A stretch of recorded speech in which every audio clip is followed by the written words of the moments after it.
வாழ்க வளமுடன். சகலமும் சித்தி பெறும் பொங்கல், ஞான பொங்கல், ஞான பிரம்மாண்ட பொங்கல். அது என்ன ஞான பிரம்மாண்ட பொங்கல்?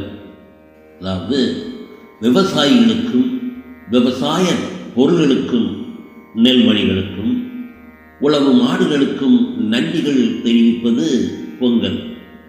ஞான பொங்கல் என்பது மனம் எனும் வயலில் ஆணவம் எனும் களைபிடுங்கி ஞானம் என்று எதனிடத்திலோ எவனிடத்திலோ ஒடுங்கி தீட்சை என்றும் உபதேசம் என்றும் பகுதிக்குள் பகுதியை காட்டி இதனை என்னை தவிர யாரும் உனக்கு சொல்லித்தர முடியாது, இதை வெளியே சொன்னால் மீள முடியாத நரகம் வந்து சேரும் என்று அச்சுறுத்தி மூளை சலவை செய்து முடமான உனக்குள் ஏதோ பொங்குவதாய் சொல்வாயே, அதுதான் ஞான பொங்கல்.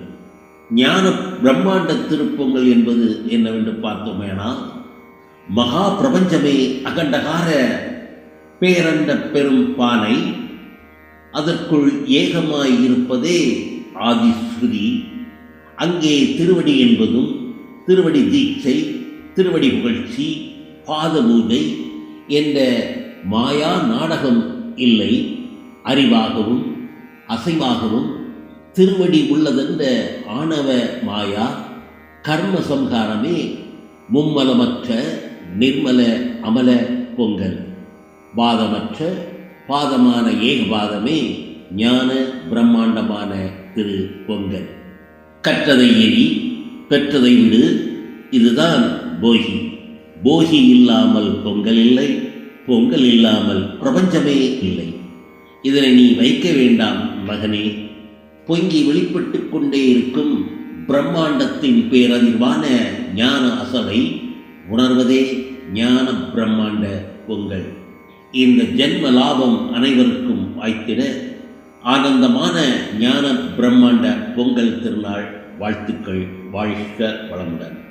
மேற்கூறிய மற்ற 2 பொங்கல் சடங்குகளும் ஒடுக்கம் எனும் ஆணவம் யுகந்தோறும் பிறவிதோறும் சுமந்து அழுத்த அகங்கார அழுக்கு மாறுவோம், மாற்றுவோம்.